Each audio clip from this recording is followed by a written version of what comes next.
Sir नहीं नाम लेते ना, कुछ तो कुछ इखलाकियात मैं सिर्फ ये बता रहा हूँ, बेंच में तो वही थे। नहीं सुप्रीम कोर्ट एक ही है, बेंच आते जाते रहते हैं, सुप्रीम कोर्ट एक ही है। आप कह रहे हैं 2 सुप्रीम कोर्ट है। सर आप, मैं नहीं कह रहा, मेरे मुंह में अल्फाज ना डालें आप। बिस्मिल्लाह। अच्छा 100 दफा करें। फैसल भाई ये बताइएगा कि क्या फवाद चौधरी साहब अब इलेक्शन लड़ने जा रहे हैं? जेल से फवाद साहब को लड़ना पड़ा, जेल से भी लड़ेंगे इंशाल्लाह। पहली कोशिश और यही है, वो बाहर आके लड़ेंगे अपनी सीट से, बिल्कुल वो इलेक्शन लड़ेंगे भी, और उनके इलेक्शन जो है वो हम जिताएंगे भी, और इंशाल्लाह वो अपनी सीट को, अपने लोगों की जिस खिदमत उन्होंने की है, जिस हकीकत का सफ़र एक आगाज़ उन्होंने किया था। देखिए हमारे इलाके में बहुत ज़्यादा तरक्याती काम हुए हैं, लेकिन जिस तरह PDM की हुकूमत आई, PDM की हुकूमत ने आके वो मंसूबे बैन किए, उसमें अस्पतालों के मंसूबे थे, रोड के मंसूबे थे, और इलेक्शन लड़ेंगे ये आपको सरप्राइज देंगे। आप बताएं ना, वो सरप्राइज है क्या वो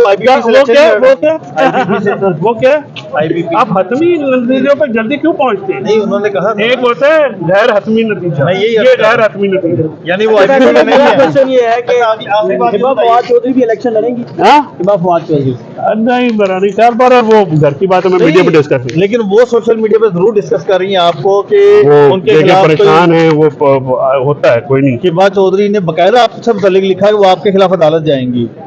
ओ यार बात यह है कि वो परेशान होती है, वो बहन मेरी इशू क्या है? वो बड़ी बहनें कर लेंगी घर में बैठ के, आपके साथ आप तो इलेक्शन ही लड़ रहे हैं। मैं तो वकील हूँ यार, मैं तो वकालत ही करना चाहता हूँ। अच्छा, तो ये बताइएगा कि इलेक्शन में क्या आपको लगता है कि साबिक चेयरमैन पीटीआई हिस्सा लेंगे, जिस तरह से उनका केस बढ़ रहा है, आगे जा रहा है? देखिए पाकिस्तान तहरीक इंसाफ या जो भी जमात नून लीग को टफ टाइम देगी, जो कैंडिडेट आजाद हैसियत में भी उनको टफ टाइम देंगे, उनको ये वॉक ओवर जो है वो देने के लिए नून लीग को उन्होंने जेल में रखा है। फवाद साहब का क्या कसूर है? सिर्फ ये कसूर है कि वो इलेक्शन आए लड़े तो हैंड्स डाउन जीत जाता है, सिर्फ इस वजह से उसको पाबंद सलासल रखा हुआ है ना, और उसका क्या गुनाह है? ठीक है, हालांकि वो तो जहांगीर तरीन साहब को खुद चले गए। वो जो भी बात है जहांगीर तरीन साहब का या किसी का भी बात है, बात ये है कि अगर आपने ये बात करनी है तो आप एक हतमी, आपने अगर इलेक्शन इस तरह से करवाने हैं, इस इलेक्शन को मानेगा कोई? इस तरह से इलेक्शन थोड़ी होते हैं। नहीं, जिस जमात में फवाद साहब है IBP में, वहाँ पे तो बड़ी सहूलियत है। मैंने तुम्हें ये कहा ना कि तुम लोग बड़े हतमी नतीजे पर जल्दी पहुंच रहे हो और बारो कर रहे हो। सवाल एक दफा होता है, अब कोई और सवाल करो। ठीक है, मैं तुम्हारे सवालों का, मैं वैसे नॉर्मली आजकल मीडिया पे आता नहीं हूँ, क्योंकि मुझे पता मेरा भाई जेल में, उसके सख्ती न शुरू हो जाए। मैं बड़ा उसको हाँ सुप्रीम कोर्ट के वकील है, बाहर के मशहूर है, बाहर ने उनके लिए एक रेजोल्यूशन, सर लेट हुई है, देर से सवेरे आ गई ना। देखिए ये बातें कीड़ा निकालने नहीं चाहिए। बाहर की मेहरबानी हम करते हैं, बाहर से पीछे से खड़ा हुआ है, बाहर हमारे साथ है, वो सुप्रीम कोर्ट का वकील है और उसके हकूक जो हैं वो मिलने चाहिए। ये सुप्रीम कोर्ट के फैसले से मुतमईन है इलेक्शन जो उन्होंने करवाने का, और शेड्यूल फिर इसके दो पहलू हैं। आप क्या दो पहलू हैं? इलेक्शन पाकिस्तान में होने चाहिए थे, पहले होने चाहिए थे। मेरी ख्वाहिश थी कि पिछली सुप्रीम कोर्ट अपने फैसले पे एक्स्ट्रा पैरा देती, तो उस पहलू को लेके तो आपको सुप्रीम कोर्ट को अप्रिशिएट करना चाहिए कि सुप्रीम कोर्ट ने पैरा नहीं दिया। नहीं, उन्होंने कमजोरी का मजाक रखी है ना, जिसकी वजह से ये सर नहीं नाम लेते ना, कुछ इखलाकियात मैं सिर्फ ये बता रहा हूँ, नहीं सुप्रीम कोर्ट एक ही है, बेंच आते जाते रहते हैं, सुप्रीम कोर्ट एक ही है। आप कह रहे हैं 2 सुप्रीम कोर्ट है।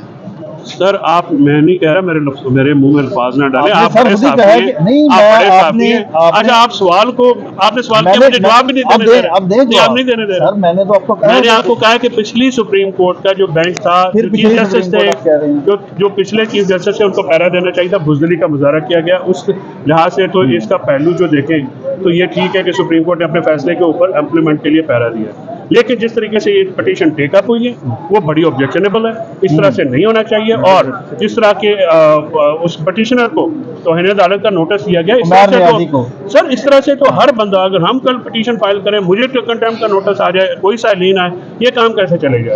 ये बहुत ही ऑब्जेक्शनेबल बात है। बारों को अपना इसमें रोल अदा करना होगा, वकीलों को सियासी वाबस्तगियों से ऊपर उठ के इसका कुछ करना भी होगा, कुछ सोचना भी होगा।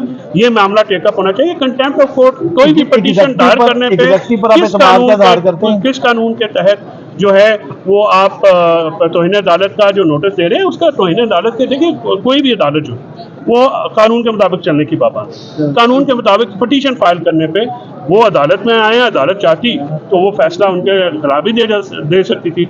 और आरओज और डीसी के खिलाफ उनका एक ऑब्जेक्शन है, वो किसी भी पार्टी का हक है। वो आपका ये ऑब्जेक्शन है आरओज के खिलाफ, क्योंकि आपने भी तो इलेक्शन लड़ना है फवाद चौधरी साहब ने। देखिए, मुझे आरओज का अगर ऑब्जेक्शन जब हुआ, जिसने भी हुआ, तो मुझे भी पता है कहाँ पे जाना है और कैसे करना है। I will do that. Thank you thank you so much.